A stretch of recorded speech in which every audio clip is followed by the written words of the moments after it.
Una pizza? Questa sera? Ci sta. Che pizza questo libro.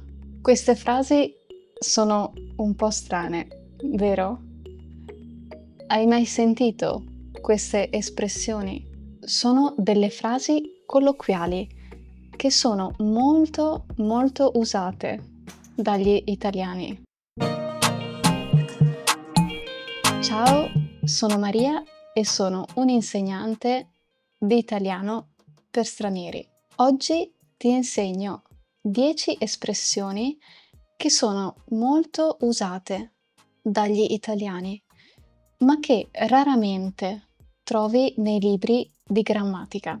Sono frasi colloquiali che ti aiutano a parlare come un vero italiano. Alla fine del video ti farò fare anche un esercizio per usare subito queste espressioni.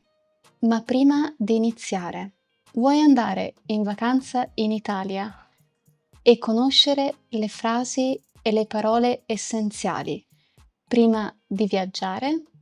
Scarica la mia guida gratuita, dove potrai imparare le parole e le frasi utili per il tuo viaggio. Trovi il link nei commenti al video.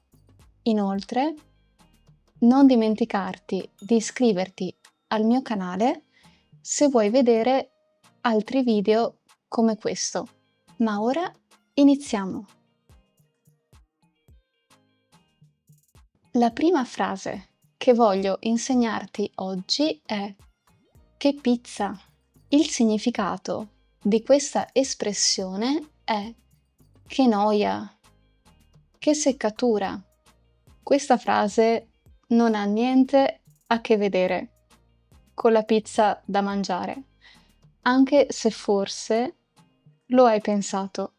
Si usa quando qualcosa è noioso, ripetitivo o fastidioso. Ad esempio, devo riscrivere tutto il documento perché il computer si è spento e io non l'ho salvato. Che pizza! Un altro esempio è questo. Questo film è lentissimo. Che pizza! Quindi puoi usare questa espressione quando qualcosa è particolarmente noioso. È molto noioso. La seconda espressione è ma dai. Il significato di ma dai è davvero, è incredibile, non ci credo. Puoi usare questa espressione quando sei molto sorpreso per qualcosa. Ti faccio un esempio. Ho vinto alla lotteria. Ma dai, davvero? Oppure domani parto per l'Australia. Ma dai.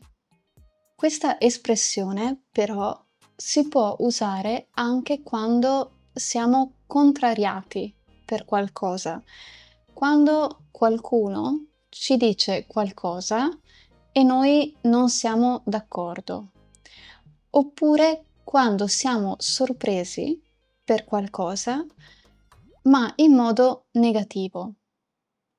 Ad esempio, ho dimenticato le chiavi a casa. Ma dai! Un altro esempio. Io e la mia ragazza ci siamo lasciati. L'ho lasciata via messaggio. Ma dai! Non si fa così.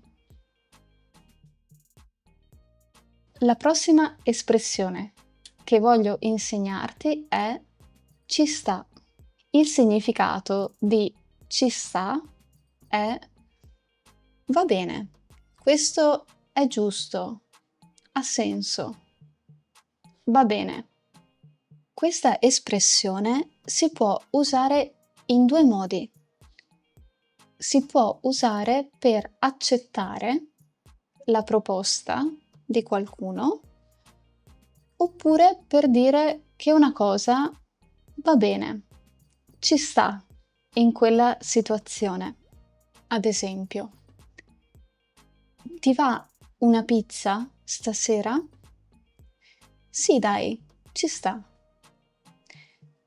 In questo caso ci sta si usa per accettare una proposta, oppure posso dire Luca ha reagito male, ma ci sta, era nervoso. In questa frase l'espressione ci sta significa che questa cosa va bene, è coerente con la situazione. Va bene che Luca abbia reagito male perché era nervoso, quindi la sua reazione è coerente con la situazione. Vediamo un ultimo esempio. La camicia blu con la gonna marrone? Secondo me ci sta. In questa frase l'espressione ci sta significa che la camicia blu sta bene con la gonna marrone. Quindi questo abbinamento va bene. Ma passiamo alla prossima espressione, che è questa. Fare una figuraccia. Fare una figuraccia significa fare una brutta figura, oppure sentirsi in imbarazzo in una situazione. Magari ci sentiamo in imbarazzo perché abbiamo fatto qualcosa di imbarazzante o qualcosa che non era adatto in una situazione. Ad esempio, ho salutato una persona che non conoscevo.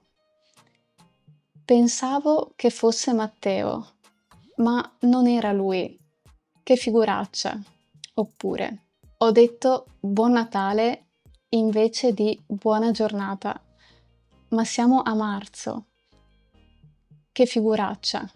Fare una figuraccia è il contrario di fare una bella figura. Fare una bella figura ha quindi il significato opposto. Significa fare una buona impressione a qualcuno. Tu hai mai fatto una figuraccia? Scrivimelo nei commenti se vuoi. E se ti piace questo video, metti un like per supportare il canale. La prossima espressione che vediamo oggi è essere al verde. Essere al verde significa non avere soldi. Ad esempio, vuoi venire in vacanza con noi? Vorrei, ma sono al verde. Un altro esempio è questo. Non posso uscire stasera. Fino a fine mese sono al verde. Hai mai sentito dire in italiano non vedo l'ora di vederti? Questa è la prossima espressione che vediamo oggi. Non vedere l'ora di. Questa espressione è quasi sempre seguita da un infinito. Non vedo l'ora di vederti. Non vedo l'ora di uscire. Non vedo l'ora di andare in vacanza. Il significato di questa espressione è essere molto entusiasta per qualcosa che succederà in un futuro più o meno lontano. Ad esempio, non vedo l'ora di andare in vacanza. Non vedo l'ora di tornare in Italia. Come ti ho detto, di solito questa espressione è seguita dalla preposizione di e dal verbo all'infinito, ma può anche introdurre una frase che inizia con la parola che e in questo caso dopo il che si usa il verbo al congiuntivo. Ti faccio vedere la differenza. Non vedo l'ora di mangiare la pizza. Non vedo l'ora che arrivi il fine settimana. Nella prima frase, il soggetto della frase principale e il soggetto della frase dipendente è lo stesso. Rivediamo insieme la frase. Non vedo l'ora di mangiare la pizza. Io non vedo l'ora e io mangio la pizza. Vedi? Il soggetto è lo stesso. Il soggetto è sempre io. Per questo si utilizza di più un infinito. Non vedo l'ora di mangiare la pizza. Nella seconda frase, il soggetto della frase principale e il soggetto della frase dipendente sono diversi. Non vedo l'ora che arrivi il fine settimana. Il soggetto di non vedere l'ora è io. Io non vedo l'ora. Il soggetto di arrivi è il fine settimana. Il fine settimana arriva. Per questo, in questo caso, l'espressione non vedo l'ora è seguita dalla preposizione che e dal verbo al congiuntivo. Non vedo l'ora che arrivi il fine settimana. Infine, possiamo usare questa espressione anche da sola e in questo caso la usiamo per rispondere a qualcuno ed è sempre uguale. È sempre così. Non vedo l'ora. Un esempio?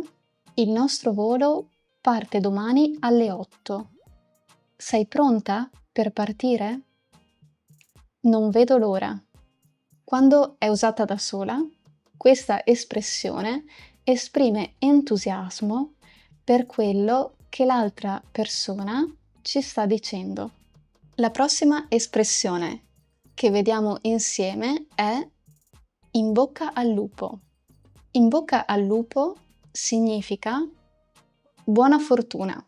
Ad esempio, domani ho l'esame di italiano. In bocca al lupo. Crepi. Come puoi vedere in questo dialogo, quando qualcuno ci dice in bocca al lupo, la risposta giusta da dare è questa. Crepi. In Italia siamo molto superstiziosi e pensiamo che dire buona fortuna possa in realtà portare sfortuna. Meglio usare questa espressione scaramantica. In bocca al lupo. La prossima frase che ti insegno oggi è prendere qualcosa con le pinze. Questa espressione significa non credere completamente a quello che una persona dice. Significa essere prudenti, avere dei dubbi su un'informazione e quindi verificare che sia vera. Ad esempio, ho letto su internet che 3 tazzine di caffè al giorno fanno bene, ma prendilo con le pinze. Dobbiamo prendere con le pinze questa informazione perché potrebbe essere vera, ma potrebbe anche essere falsa, quindi dobbiamo verificarla. Un altro esempio è questo. Marco racconta sempre storie incredibili. Bisogna prendere quello che dice con le pinze. Dobbiamo prendere quello che dice Marco con le pinze perché non siamo sicuri che sia sempre la verità. La prossima espressione che vediamo insieme è stare sul pezzo. Stare sul pezzo significa essere concentrati, attenti, essere sempre informati ed aggiornati su un argomento. Ad esempio, oggi sei sempre sul pezzo. Hai capito tutto. Oggi sei sul pezzo perché hai capito tutto. Significa che sei molto attento e concentrato. Oppure posso dire, devo stare sul pezzo se voglio finire questo lavoro. Se voglio finire questo lavoro, devo stare sul pezzo. Quindi devo essere molto attento e concentrato. Siamo arrivati all'ultima frase di oggi. Essere in gamba. Essere in gamba significa essere una persona brava, capace, una persona intelligente e affidabile. Questa espressione si può usare in diversi contesti, a scuola, al lavoro, oppure anche nello sport o nella vita quotidiana, nella vita di tutti i giorni. Vediamo come puoi usare questa espressione a scuola. Giulia ha preso il massimo all'esame. È proprio in gamba. Sei riuscito a risolvere questo esercizio difficile da solo. Sei in gamba. Al lavoro, questa espressione si può usare in questo modo. Marco ha finito il progetto in anticipo. È davvero in gamba. Per questo lavoro serve qualcuno preciso ed affidabile. Serve una persona in gamba. Questa espressione si può usare anche nello sport. Il mio allenatore, Paolo, è una persona in gamba. Gioca bene e incoraggia sempre la squadra. Infine, possiamo usare questa espressione anche nella vita di tutti i giorni. Mia nonna è in gamba, ha 80 anni e usa lo smartphone meglio di me.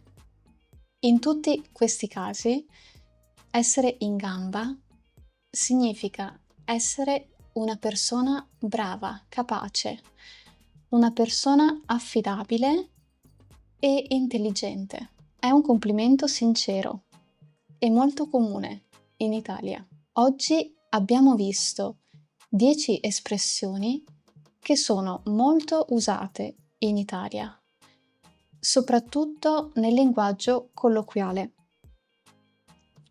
Da oggi puoi provare a usare queste espressioni anche tu. Prima di salutarti, ti propongo un esercizio. Scrivi nei commenti l'espressione che ti è piaciuta di più e scrivi una frase usando questa espressione. E poi io ti correggerò la frase. Se ti è piaciuto, lascia un like, iscriviti al canale ed attiva la campanella per sapere quando uscirà il prossimo video. Alla prossima lezione e in bocca al lupo con lo studio dell'italiano!